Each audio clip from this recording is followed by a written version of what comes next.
घाँसको भारी बोकाउले काटे दिन बैसाल्यो मन रोकाउले काटे दिन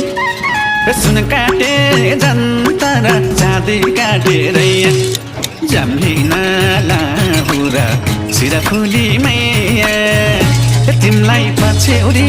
किन्दिउँला नयाँ नयाँ तिमलाई पछ्यौरी किन्दिउँला नयाँ नयाँ तिमलाई पछ्यौरी